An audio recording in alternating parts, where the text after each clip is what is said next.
ध्यान साधनेचा मुद्दा आलेला आहे। मिटकरी, यावर तुमचं काय मत आहे?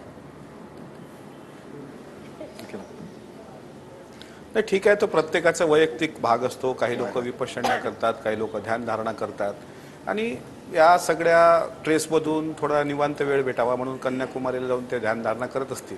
आता कसं आहे की राजकीय विरोधक बोलले तर मी समजू शकतो की ते प्रधानमंत्र्यांवर टीका करतात वगैरे, किंवा त्यांचा तो स्वभाव विरोधी पक्षात असताना असतो, ठीक आहे, एक भाग। पण इथं विजय चोरमारे साहेब हे पत्रकार म्हणून या सगळ्या चर्चेमध्ये आहेत। त्यांनी पण कॅमेऱ्यांवर जर भाष्य करावं तर मला थोडं त्यांच्याबद्दल म्हणजे एक मला वेगळंच काहीतरी वाटतंय। माझा प्रश्न असा आहे की कोण या देशामध्ये प्रत्येकाला आपल्या सत्तेचे उपासनेचे अधिकार भारतीय संविधानात दिलेले आहेत, त्याच्यामुळे ते मोदीजी केले असतील।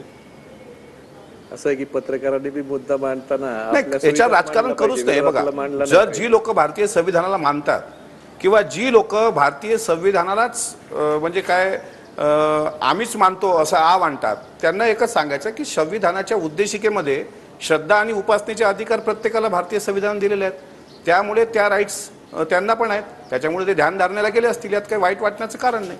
त्याच्यामुळे याचं काही राजकारण करू नये, तो त्यांचा वैयक्तिक भाग आहे असं मला वाटतं। बरं, मेहबूब शेख, मी तुमच्याकडे येते आणि त्यानंतर शिरसाट तुमच्याकडे।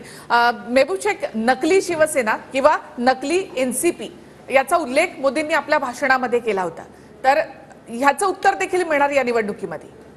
महाराष्ट्रातली जनता त्याचं उत्तर देणार आहे। नकली शिवसेना कोण आहे, नकली राष्ट्रवादी कोण आहे हे महाराष्ट्रातल्या शेंबड्या पोराला पण माहिती आहे आणि कशा पद्धतीने पक्ष चोरलेत हे देखील माहिती आहे।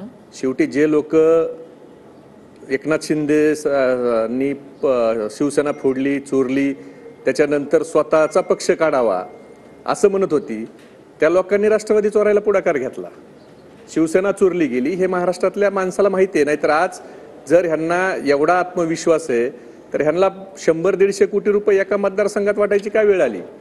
व्हिडिओ का आले? मतदार पैसे वाटत असतानाचे व्हिडिओ का आले? आज मताची टक्केवारी तुम्ही बघा, जिथं भारतीय जनता पार्टी खडकवासल्याचंच उदाहरण घ्या, मागच्या बारामतीच्या निवडणुकीत खडकवासल्यात ज्यावेळेला 60,000ची लीड भाजपाच्या कांचनकुल्ल होती, त्या बूथवर आज मतदानाची टक्केवारी किती आहे हे तुम्ही बघा। मुळात असं आहे की महाराष्ट्रातल्या भारतीय जनता पार्टीच्या सुद्धा जो केडरचा भारतीय जनता पार्टीचा कार्यकर्ता आहे त्याला देखील हे राजकारण भारतीय जनता पार्टीचं पटलेलं नाही। ना खाऊंगा ना खाणे दूंगा असं म्हणून सत्तेवर आलेली लोक, ज्या लोकांच्यावर भरमसाठ आरोप केले, ज्यांना जेलमध्ये घातलं, ज्यांचे घरं सील केले ईडी सीबीआयने, ती सगळी लोक मंत्रिमंडळात घेतली, पावन करून घेतली। त्याच्यामुळं पक्षाचं यांनी काय केलंय, ईडीएस सीबीआयच्या माध्यमातून काय केलंय, किती सत्तेचा उन्माद केलाय, किती स्वतःच्या कार्यकर्त्यावर अन्याय केलाय हे महाराष्ट्राने सगळं बघितलंय आणि त्याच अनुषंगाने महाराष्ट्राने मत केले। मी तुम्हाला छोटं उदाहरण सांगतो मतदारांचं। दिंडोरीला भगरे सर नावाचे एक शिक्षक होते, ते राष्ट्रवादीचे शरद पवार गटाचे उमेदवार होते एका राज्यमंत्र्याच्या विरोधात। तिथं भाजपाच्या उमेदवारांनी जे पैसे वाटले ते पैसे राष्ट्रवादीच्या उमेदवाराला लोकांनी आणून दिलेत, असे सगळे आरोप नाही ताई, आरोप नाही हे तुम्ही कुणालाही विचारा। निवडणूक आयोगात तर आता निवडणूक आयोग भारतीय जनता पार्टी, मला आणखी काही मुद्दे खूप कमी वेळामध्ये घ्यायचे आहेत म्हणून पुढे जाते। मला आता मुंबईचा आकडा हवाय। मुंबईमध्ये एकूण 6 जागा आहेत, मला प्रत्येकाकडून हा आकडा हवाय। केशवजी